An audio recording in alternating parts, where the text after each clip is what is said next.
सुप्रभात। सभी training video को अच्छी प्रकार से देख रही हैं और मुझे आशा है कि आप ज़्यादा से ज़्यादा इस चीज़ का फ़ायदा उठा रहे हैं। समस्याएं व्हाट्सएप से मुझे आप अवगत करवा रहे हैं। आज का जो अपने पास है ट्रांजिस्टर से संबंधित, उसी को मैं आगे इससे संबंधित जितनी भी अपने सिलेबस के अकॉर्डिंग है मैं सभी चीज़ आपको बता रहा हूँ। वीडियो को मैं ज़्यादा से ज़्यादा बना रहा हूँ। ट्रांजिस्टर को एम्पलीफायर के रूप में देखना। आज ट्रांजिस्टर एज ए एम्पलीफायर, उसी में हम ट्रांजिस्टर को आज इस वीडियो के माध्यम से हम एम्पलीफायर के रूप में देखेंगे।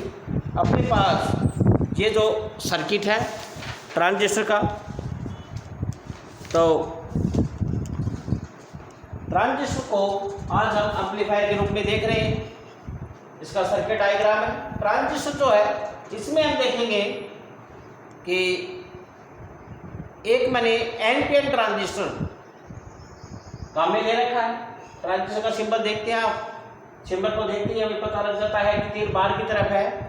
तो इसमें जो मैंने ट्रांजिस्टर काम में लिया है वो एनपीएन ट्रांजिस्टर काम में लिया है और दो वोल्टेज डिवाइडर रेजिस्टेंस काम में लिए। वोल्टेज डिवाइडर अपने पास R1 और R2 हैं, ये दोनों वोल्टेज डिवाइडर रेजिस्टेंस हैं। दो कैपेसिटर मैंने काम में लिए हैं C1 और C2। ये दो कैपेसिटर काम में ले रखे हैं, एक है इनपुट में और एक है आउटपुट में। एक है बेस के ऊपर और आउटपुट में जो कैपेसिटर है वो अपने पास कलेक्टर के से संयोजित कर रखा है। एक अपने पास रेजिस्टेंस देखते हैं जिसे मैंने RE, वो होता है एमिटर रेजिस्टेंस, और एक लगा रखा है मैंने RC जिसे हम बोलते हैं कलेक्टर रेजिस्टेंस। ये पूरा सर्किट मैंने इस प्रकार से तैयार कर रखा है। वोल्टेज डिवाइडर है, उसी प्रकार से एमिटर के ऊपर एक रेजिस्टेंस लगा रखा है, कलेक्टर के ऊपर एक रेजिस्टेंस लगा रखा है। दो मैंने कैपेसिटर काम में ले रखा है C1 C2, क्योंकि हमें चित्र के अकॉर्डिंग हमें इनके बारे में पता रहना चाहिए सभी चीज।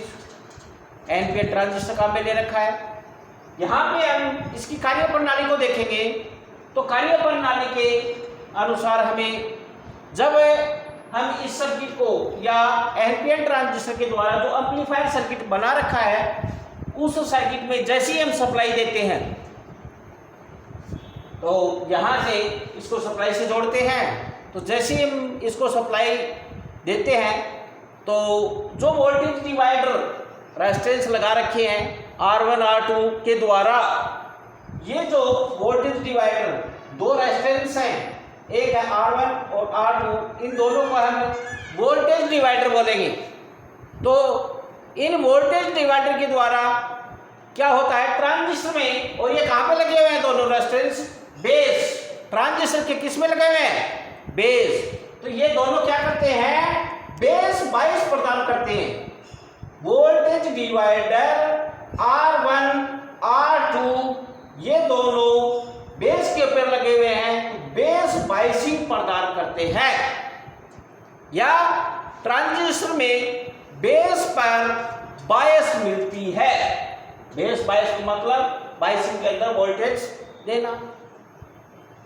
और उसके बाद में देखते हैं तथा यही दोनों रेजिस्टेंस है R1 R2, ये क्या करते हैं, रेजिस्टेंस, ये दोनों जो रेजिस्टेंस हैं या ये दोनों वोल्टेज डिवाइडर हैं वो ट्रांजिस्टर में क्रॉस ओवर डिस्टोर्शन दोष को भी दूर करते हैं। पहली चीज, वोल्टेज डिवाइडर जो रेजिस्टेंस है ये बेस बायस ट्रांजिस्टर को प्रदान करते हैं, और दूसरा है ये ही दोनों रेजिस्टेंस है ट्रांजिस्टर में क्रॉस ओवर डिस्टोर्शन दोष को भी दूर करते हैं। सर्किट के अकॉर्डिंग हमें सभी चीजों की जानकारी पता रहनी चाहिए। फिर से रिपीट कर रहा हूं, जिन दोनों को वोल्टेज डिवाइडर बोलते हैं R1 और R2 को, इनका एक कार्य है बेस बायस प्रदान करना। जो मैंने ट्रांजिस्टर लगा रखा उसको जो बेस है उस बेस बायस प्रदान करता है। दूसरा है अपने पास एक दोष है, इसी रेजिस्टेंसों के द्वारा ट्रांजिस्टर में क्रॉस ओवर डिस्टोर्शन है, दोष को भी क्या करेगा ये दूर करता है। उसी कड़ी के रूप में आगे देखते हैं कैपेसिटर C1 आपको दिख रहा है, कहां पे लगा हुआ है, बेस पे लगा हुआ है।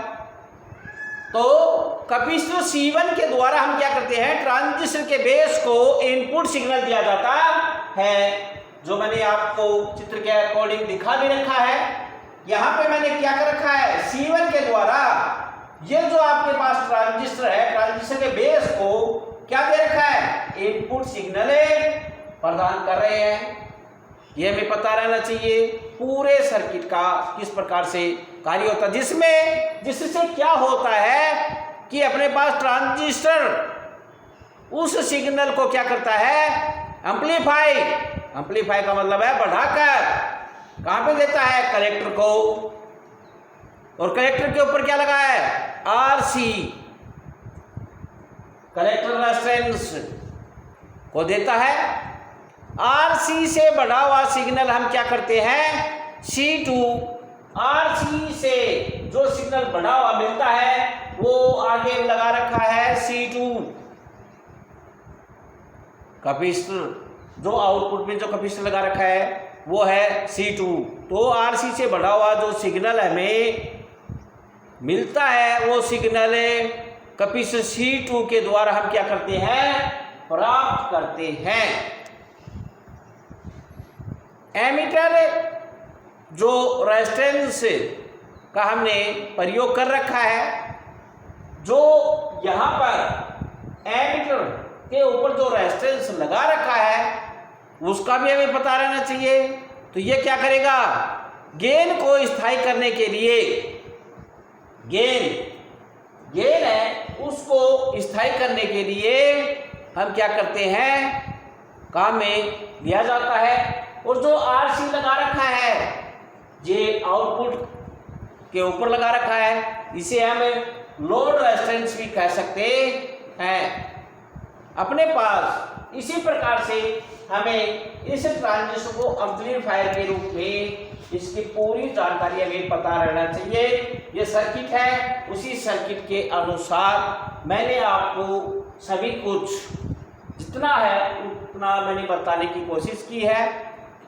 इसमें एक मैंने एल्केन ट्रांजिस्टर काम में लिया है, voltage divider R1 R2, collector के ऊपर रेजिस्टेंस लगा रखा है वो RC है, एमीटर के ऊपर जो रेजिस्टेंस लगा रखा वो RE है। दो मैंने कैपेसिटर काम में ले रखे हैं। इसी प्रकार से R1 इसकी कार्य प्रणाली के देखते हैं, ये वोल्टेज डिवाइडर है, इनका दो काम है, बेस बायस प्रदान करता है, दूसरा है अपने पास क्रॉस ओवर डिस्टोर्शन को दूर करता है। C1 है वो बेस को सिग्नल देता है, और बढ़ा हुआ सिग्नल है वो हमें RC के द्वारा C2 कैपेसिटर के द्वारा हम क्या करते हैं, प्राप्त करते हैं। यही चीज एम्पलीफायर के रूप में देखते हैं। उसके बाद में देखते हैं अपने पास ट्रांजिस्टर बायसिंग। ट्रांजिस्टर की जो बायसिंग होती है, उन बायसिंग के बारे में भी हमें पता रहना चाहिए। यह है ट्रांजिस्टर को एम्पलीफायर के रूप में देखा है, इसी प्रकार से हमें ट्रांजिस्टर की बायसिंग के बारे में भी हमें पता रहना चाहिए कि ट्रांजिस्टर की बायसिंग किस प्रकार से ट्रांजिस्टर की बायसिंग होती है। तो अपने पास ट्रांजिस्टर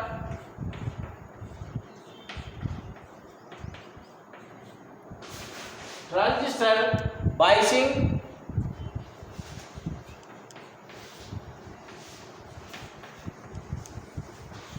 ट्रांजिस्टर बायसिंग है, उसके बारे में हमें पता रहना चाहिए कि ट्रांजिस्टर बायसिंग क्या है। ट्रांजिस्टर को एक ही डीसी स्रोत से, पहले हमें यह पता रहना चाहिए कि ट्रांजिस्टर बायसिंग क्या चीज है। ट्रांजिस्टर बायसिंग के बारे में पता रहना चाहिए।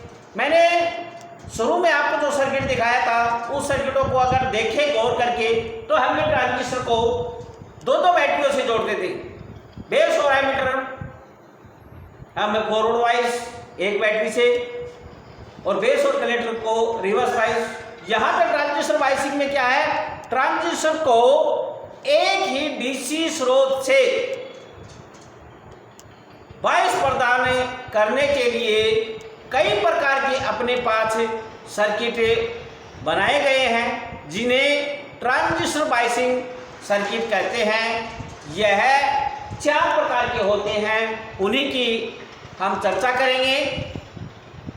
तो ट्रांजिस्टर जो बायसिंग है उसमें हमने क्या किया है कि केवल एक ही डीसी स्रोत लेंगे, यहाँ पर 2 बैटरियों की आवश्यकता नहीं होती है। यहाँ पर हमें एक ही बैटरी से, पिछले जो सर्किट थे उनमें मैंने वीडियो को आप गौर करके देखेंगे तो 2 बैटरी काम में ली थी, यहाँ पर एक ही डीसी बैटरी को काम में लेंगे। तो ट्रांजिस्टर को हमने क्या देखा, एक ही डीसी स्रोत से बायसिंग प्रदान करने के लिए कई प्रकार के सर्किट बनाए गए हैं जिन्हें हमें ट्रांजिस्टर बायसिंग सर्किट कहते हैं। ये 4 प्रकार के होंगे। यह चारों प्रकार के सर्किटों को हम क्या देखेंगे, उसके बारे में जानकारी प्राप्त करेंगे। पहला होगा बेस बायसिंग भी बोल सकते हैं या सेफ बायसिंग भी बोल सकते हैं। बेस बायसिंग, सेफ बायसिंग इसी को बोलते हैं। यहां पे हम क्या करेंगे कि अपने पास ये एक ट्रांजिस्टर है, उसी ट्रांजिस्टर के एम्पलीफायर जो सर्किट होता है उसी के अनुसार इसको हमें बेस बायसिंग प्रदान करेंगे और बेस बायसिंग के अकॉर्डिंग अपने पास एक कैपेसिटर लगा दिया है, ये मैंने बेस को जोड़ दिया है। यहाँ पर बेस के ऊपर एक रेजिस्टेंस लगा दिया है और यहाँ पर कलेक्टर के ऊपर एक रेजिस्टेंस लगा दिया है। इसी कड़ी के रूप में आगे जो एमीटर है, एमीटर के ऊपर बेस बायसिंग का जो सर्किट है वो मैं आपके सामने बना रहा हूं। ये जो सर्किट है ये अपने पास है बेस बायसिंग सर्किट। पहला जो सर्किट है वो है बेस बायसिंग सर्किट। इसे C1 नाम दे दिया, इसे C2 नाम दे दिया है। बेस के ऊपर लगा हुआ है, बेस के ऊपर जो रेजिस्टेंस लगा हुआ है उसे मैं RB का नाम दे देता हूं। ये RB बेस रेजिस्टेंस है, RC कलेक्टर रेजिस्टेंस है। यहाँ पर इनपुट सिग्नल देते हैं, ये होगा इनपुट सिग्नल और यहाँ से हम जोड़ते हैं आउटपुट सिग्नल। इस सिग्नल को थोड़ा बढ़ा देते हैं, ऊपर देखते हैं तो यहाँ पर हम VCC प्लस माइनस, ये है अपने पास बेस बायसिंग। बेस बायसिंग पहला सर्किट है।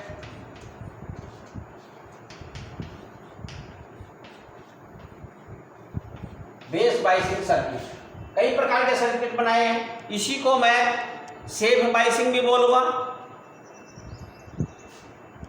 इस प्रकार जो आपके सामने बेस बायसिंग जो सर्किट बना हुआ है इसमें ट्रांजिस्टर को क्या करते हैं, ट्रांजिस्टर के बेस पर एक रेजिस्टेंस लगा देते हैं। यहां पे मैंने क्या लगा दिया है, एक रेजिस्टेंस लगा दिया है। एक रेजिस्टेंस मैंने किसके ऊपर लगा दिया है, बेस के ऊपर रेजिस्टेंस लगा दिया है, जिसे मैंने नाम दिया है बेस बायसिंग, या इसे मैंने RB के द्वारा प्रदर्शित किया है तो इसे बेस बायसिंग रेजिस्टेंस करते हैं। यह बेस रेजिस्टेंस है वो क्या करेगा, ट्रांजिस्टर जो अपने पास मैंने NPN ट्रांजिस्टर काम में ले रखा है, इसके ऊपर लिख देता हूं बेस, एमीटर और कलेक्टर। यहां पे देखेंगे ट्रांजिस्टर के रेजिस्टेंस को बेस प्रदान करता है, इसलिए हमें बेस सेफ बायसिंग भी कहते हैं। ट्रांजिस्टर के रेजिस्टेंस को बेस प्रदान करता है बेस रेजिस्टेंस या बेस बाइसिंग रेजिस्टेंस कहते हैं। पहला है बेस बाइसिंग रेजिस्टेंस, उसी कड़ी के रूप में अपने पास आता है number 1 base biasing, number 2 feedback resistance. Feedback biasing यहां पे देखते हैं, फीडबैक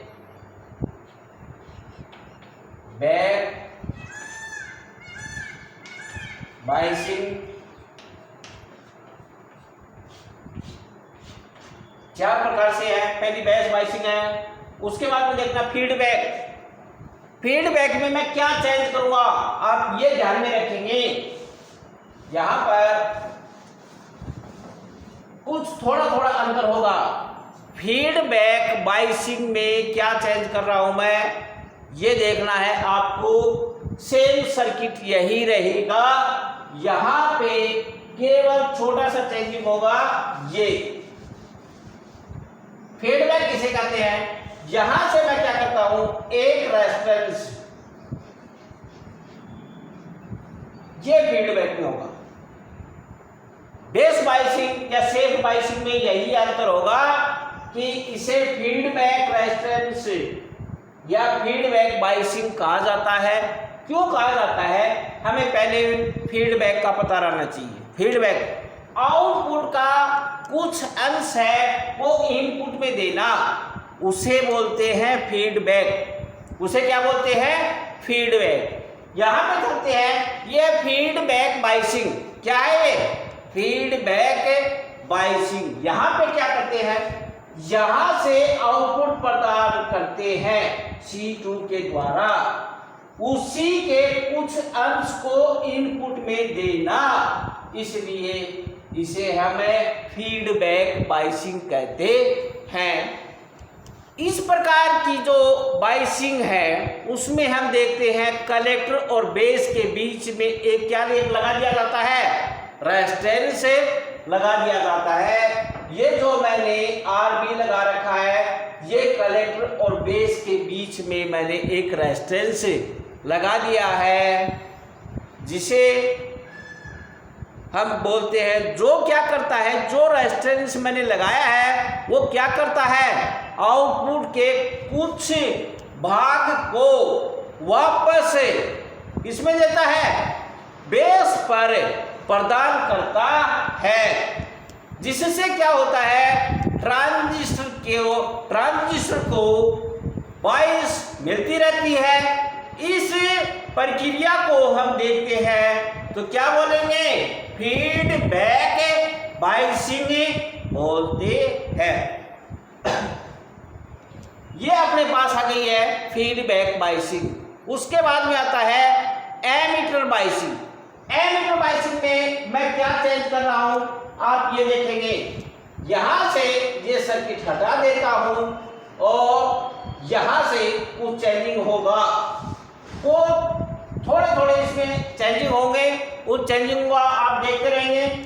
ये तो रेजिस्टेंस है, ये जो मैंने पहले लगाया था उसी प्रकार से।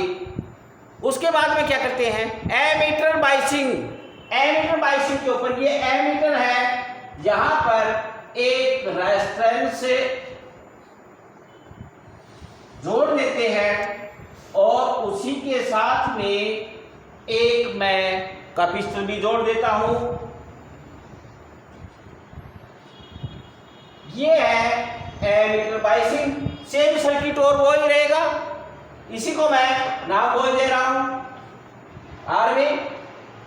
यहां पर जो रेजिस्टेंस मैंने लगाया है उसको RE और ये लगा दिया मैंने, इसे CE नाम दे दिया है।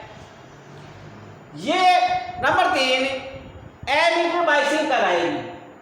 पहली होगी बेस बाइसिंग, सेफ बाइसिंग उसी को बोलते हैं। उसके बाद में होती है फीडबैक बाइसिंग, उसी कड़ी के रूप में अगली है एमीटर बाइसिंग। एमीटर बाइसिंग में मैंने क्या चेंज किया है, उस चीज को आपने देख भी लिया है। इसमें देखते हैं, इस बाइसिंग में ट्रांजिस्टर के एमीटर में हम क्या करते हैं, एक रेजिस्टेंस लगा देते हैं, जिसे एमीटर, जिसे हम क्या देखेंगे, एमीटर प्रदान करता है। इसीलिए इसे हम क्या कहेंगे, बाइसिंग को एमीटर बाइसिंग कहते हैं। और यहाँ पर हम देखें तो जो ये कैपेसिटर लगा रखा है ये बाईपास कैपेसिटर होता है, बाईपास कैपेसिटर होता है। यहाँ पर सेम सर्किट है, यहाँ पर एमीटर बाइसिंग में एमीटर के ऊपर रेजिस्टेंस और कैपेसिटर लगा दिया है और सेम प्रक्रिया उसी प्रकार से है। उसके बाद में आती है वोल्टेज डिवाइडर। वोल्टेज डिवाइडर में कुछ भी नहीं होगा, केवल ये अभी मैंने आपको बताया था R1 R2 ये होती है अपने पास सेम उसी एम्पलीफायर के रूप में। ये सारे सर्किट बाइसिंग के लिए बनाए गए थे। यहाँ पे देखते हैं कि वो ये लास्ट की है नंबर 4 वोल्टेज डिवाइडर बाइसिंग। इस प्रकार की बाइसिंग में हमने क्या कर दिया है, ट्रांजिस्टर के बेस पर 2 रेजिस्टेंस लगा दिए हैं R1 और R2 जिसे वोल्टेज डिवाइडर कहते हैं। और ट्रांजिस्टर में जो ये रेजिस्टेंस लगाए हैं वो क्या करते हैं, बेस को सप्लाई देते हैं तथा आगे की तरफ देखें तो ट्रांजिस्टर है वो क्रॉस ओवर डिस्टॉर्शन से भी बचाता है। अधिकांश से अपने पास जो सर्किट है वोल्टेज डिवाइडर बाइसिंग का प्रयोग किया जाता है। अपने पास ट्रांजिस्टर के अंदर मैंने आज ट्रांजिस्टर को एम्पलीफायर के रूप में और इसकी जो बाइसिंग है ट्रांजिस्टर बाइसिंग के बारे में मैंने जानकारी प्रदान की है। इसी कड़ी के रूप में एक छोटा सा टॉपिक और आता है, उसके बारे में भी मैं आज ही बता देता हूँ। वो आता है थर्मल रनवे। थर्मल रनवे क्या होता है, सामान्य चालक और ट्रांजिस्टर में अलग अलग करंट प्रभावित होती है। ट्रांजिस्टर में अपने पास होता है करंट प्रभावित करने पर क्या होता है, उसमें ऊष्मा या हीट उत्पन्न होती है। ऊष्मा उत्पन्न होने पर क्या होता है, ट्रांजिस्टर का तापमान बढ़ता है। जैसे जैसे ट्रांजिस्टर का तापमान क्या होगा, बढ़ता चला जाता है और उसमें बहने वाली धारा का मान भी क्या होता है, वो भी बढ़ता चला जाता है। ट्रांजिस्टर का जो सुरक्षित टेम्परेचर मान होता है वो होता है 75 सेंटीग्रेड से अधिक हो जाएगा। सेफ टेम्परेचर होता है, उससे अधिक हो जाता है तो उसमें क्या होता है कि उसमें बहने वाली जो करंट का जो मान है वो अधिक प्रभावित होने लगेगा और अधिक धारा प्रभावित होने लगती है तो ट्रांजिस्टर क्या होता है, एक चालक की भांति कार्य करने लगता है और ट्रांजिस्टर क्या हो जाता है, खराब हो जाता है। तो सुरक्षित तापमान से अधिक तापमान पर ट्रांजिस्टर में धारा का प्रवाह होने के लिए हम क्या करते हैं, थर्मल रनवे की स्थिति को अपनाते हैं। तो सेफ टेम्परेचर बना रहे, इसके लिए हमें क्या करना पड़ता है कि सेफ टेम्परेचर बना रहे, उससे हाई वो टेम्परेचर न बने, इसके लिए हम क्या करते हैं, हीट सिंक का प्रयोग करते हैं।